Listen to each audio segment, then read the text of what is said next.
നമസ്കാരം. കേരള സർക്കാർ 2 IAS ഉദ്യോഗസ്ഥരെ സസ്പെൻഷൻ പിൻവലിച്ച് തിരിച്ചെടുത്തിരിക്കുകയാണ്. എല്ലാ ഉദ്യോഗസ്ഥരെയും സസ്പെൻഡ് ചെയ്ത് നിർത്താതെ അവരുടെ ഔദ്യോഗിക ജോലികളിലേക്ക് തിരിച്ചു കൊണ്ടുവരണമെന്ന് തന്നെയാണ് അഭിപ്രായം.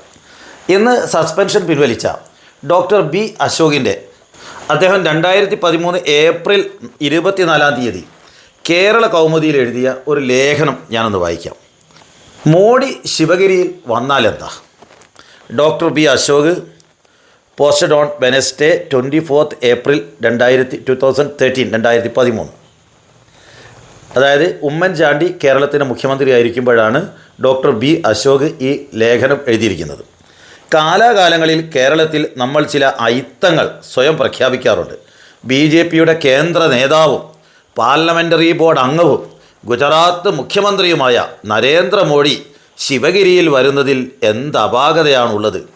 ഗുജറാത്തിൽ 3 വട്ടം തുടർച്ചയായി ജനങ്ങൾ തെരഞ്ഞെടുത്ത മുഖ്യമന്ത്രിയാണ് മോഡി. അവിടുത്തെ സമ്പദ്ഘടനയിൽ കൃഷി, വ്യവസായം, തുറമുഖം എന്നീ മേഖലകളിലെല്ലാം മോഡിയുടെ കാലത്ത് ആശാവഹമായ പുരോഗതിയുണ്ടായി എന്നു തന്നെയാണ് കാണുന്നത്. ഒറ്റപ്പെട്ട കലാപങ്ങൾ, ശിശു മരണനിരക്ക്, പോഷകാഹാര ലഭ്യത എന്നിവയിലൊഴികെ 2 അഭിപ്രായമുണ്ട്. ഇതേത് സംസ്ഥാനത്താണ് ഇല്ലാത്തത്? കേരളത്തിൽ പട്ടിണി മരണങ്ങളില്ലേ?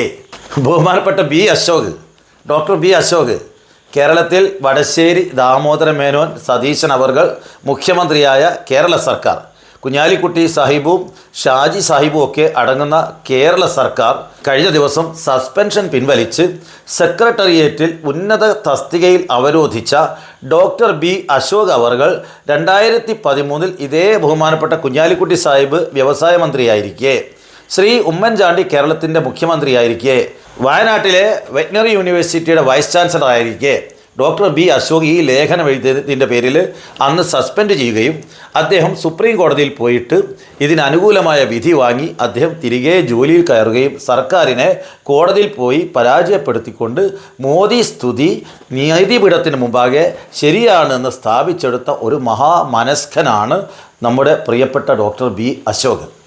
ആ ബി അശോകിനെ തുടർച്ചയായി ഓരോ കാലത്തും ഉമ്മൻചാണ്ടിയുമായി ഏറ്റുമുട്ടി എല്ലാ കാലത്തും അധികാരികളുമായി ജനാധിപത്യ രീതിയിൽ തിരഞ്ഞെടുക്കപ്പെട്ട സർക്കാരുകളോടും ഈ സംസ്ഥാനത്തെ ഇടത് വലത് സർക്കാരുകൾ ഭേദമില്ലാതെ തിരഞ്ഞെടുക്കപ്പെട്ട ഭരണകൂടങ്ങളോട് ശണ്ട കൂടുകയും മനസ്സിൽ ഒരു സംഘിപുത്രൻ്റെ മനസ്സ് നന്നായിട്ട് കൊണ്ടു നടക്കുകയും അത് കേരള കൗമുദി പത്രത്തിലൂടെ ലേഖനമെഴുതി പരസ്യപ്പെടുത്തുകയും ചെയ്ത ഒരു മാന്യദേഹമാണ് ഡോക്ടർ ബി അശോക്.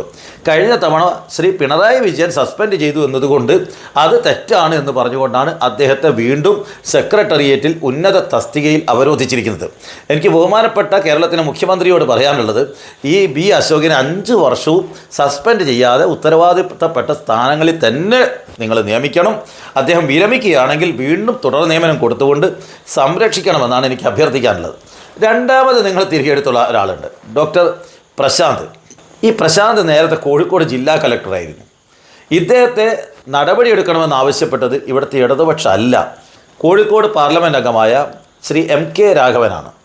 അദ്ദേഹത്തെ തുടർച്ചയായി പരിഹസിക്കുകയും സോഷ്യൽ മീഡിയയിലൂടെ പരിഹസിക്കുകയും അദ്ദേഹത്തിൻ്റെ ബില്ലുകളൊക്കെ തന്നെ മടക്കി 2-3 തവണ ഇൻസ്പെക്ഷൻ നടത്തി ഫണ്ട് ചെലവാക്കുന്നത് തടസ്സപ്പെടുത്തുന്നു എന്ന് പരസ്യമായി പ്രതികരിച്ചത് ശ്രീ രാഘവേട്ടനാണ്.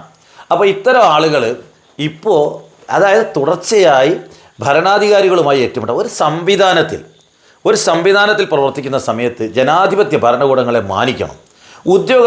മേലുദ്യോഗസ്ഥന്മാരെ പരസ്യമായി അവഹേളിക്കാൻ പാടില്ല. പത്രമാധ്യമങ്ങളിൽ തോന്നുന്നത് പോലെ ഉദ്യോഗസ്ഥർക്ക് ലേഖനം എഴുതാൻ സാധിക്കില്ല, പ്രത്യേകിച്ച് IAS ഉദ്യോഗസ്ഥന്മാർക്ക്. അപ്പോൾ ഇവിടുത്തെ ചീഫ് സെക്രട്ടറിയെ പരസ്യമായി അപമാനിക്കുകയും തുടർച്ചയായി അവഹേളിക്കുകയും ചെയ്യുന്ന ഒരാളെ ഇവിടെ യാതൊരു മാന്യതയുമില്ലാതെ അദ്ദേഹത്തോടൊരു ഖേദപ്രകടനം പോലും നടത്തിക്കാതെ പരസ്പരം ഒരു ചർച്ച പോലും നടത്താതെ തിരിച്ചെടുത്തിരിക്കുന്നു. ഡോക്ടർ അശോകിനെ തിരിച്ചെടുത്തിരിക്കുന്നു. ഇതൊക്കെ കേരളത്തിൽ എന്ത് സന്ദേശമാണ് കൊടുക്കുന്നതെന്ന് അറിയാൻ താല്പര്യമുണ്ട്. മേലുദ്യോഗസ്ഥന്മാരെ ചീത്ത പറയുന്ന ആളുകളെ സംരക്ഷിക്കുമോ? പോലീസ് സ്റ്റേഷനിൽ SIയെ ചീത്ത പറയുന്ന പോലീസുകാരെ നിലനിർത്തുമോ? CIയെ SHOവിനെ ചീത്ത പറയുന്ന SIയെ നിലനിർത്തുമോ? മേലുദ്യോഗസ്ഥർ എന്ത് പറഞ്ഞാലും അവർ ഇവിടുത്തെ ഭരണകൂടത്തിന് താല്പര്യമുള്ള ആളുകളാണെങ്കിൽ സംരക്ഷിക്കുമെന്നാണോ സന്ദേശം? അങ്ങനെയെങ്കിൽ നമ്മുടെ പോലീസ് സംവിധാനം എങ്ങോട്ടാണ് പോകുന്നത്? മേലുദ്യോഗസ്ഥന്മാരുടെ കീഴിലുള്ള ഉദ്യോഗസ്ഥർ ഹെഡ്മാഷന്മാരെ മാഷന്മാരെ ചീത്ത പറഞ്ഞാൽ ഹെഡ്മാഷന്മാരെ ഒഴിവാക്കി മാഷന്മാരെ ഭാഗത്താണ് നിൽക്കുക. പോലീസ് സ്റ്റേഷനിൽ ഇങ്ങനെയാണ് ചെയ്യുക. ഓഫീസുകളിൽ മേലുദ്യോഗസ്ഥനെ കീഴുദ്യോഗസ്ഥൻ ചീത്ത പറഞ്ഞാൽ അല്ല അവർക്കെതിരെ പോസ്റ്റ് ഇട്ടാൽ കീഴുദ്യോഗസ്ഥൻ്റെ കൂടെയാണോ ഇവിടുത്തെ സർക്കാർ നിൽക്കുക? അറിയാൻ താല്പര്യമുണ്ട്. വളരെ മോശമായ സമീപനമാണ്. സംവിധാനം തകർക്കുന്ന ജനാധിപത്യ ഭരണകൂടങ്ങൾക്ക് വിധേയമായി പ്രവർത്തിക്കാതെ തുടർച്ചയായി ഭരണകൂടങ്ങളെയും രാഷ്ട്രീയ നേതാക്കളെയും തിരഞ്ഞെടുക്കപ്പെട്ട മന്ത്രിമാരെയും മുഖ്യമന്ത്രിയെയും അതുപോലെയുള്ള ആളുകളെയും മേലുദ്യോഗസ്ഥരെയും സ്ഥിരമായി അവഹേളിക്കുകയും അപഹസിക്കുകയും പരിഹസിക്കുകയും സോഷ്യൽ മീഡിയയിലൂടെ നിരന്തരമായി വെല്ലുവിളിക്കുകയും ചെയ്യുന്ന ആളുകളെ യാതൊരു മാനദണ്ഡവുമില്ലാതെ എളുപ്പത്തിൽ തിരിച്ചെടുത്ത് ഉയർന്ന തസ്തികകളിൽ പ്രതിഷ്ഠിച്ച ആളുകൾ എന്ത് സന്ദേശമാണ് കേരളത്തിന് കൊടുക്കുന്നതെന്ന് അറിയാൻ താല്പര്യമുണ്ട്. പ്രത്യേകിച്ച് ഇവിടെ സംഘപരിവാറുമായിട്ട് പല ഒളിച്ചുകളിയുമുള്ള ഒരു സർക്കാർ അധികാരത്തിൽ വരുമ്പോൾ സംഘപരിവാറിന് മോദിയുടെ തുടക്കത്തിൽ തന്നെ അദ്ദേഹത്തിന് സ്തുതി പാടിക്കൊണ്ട് ലേഖനം എഴുതിയ ആളെ ഇപ്പോൾ തിരിച്ച് അധികാര കസേരയിലേക്ക് ഇരുത്തിയത് എന്ത് സന്ദേശമാണ് കൊടുക്കുന്നത്?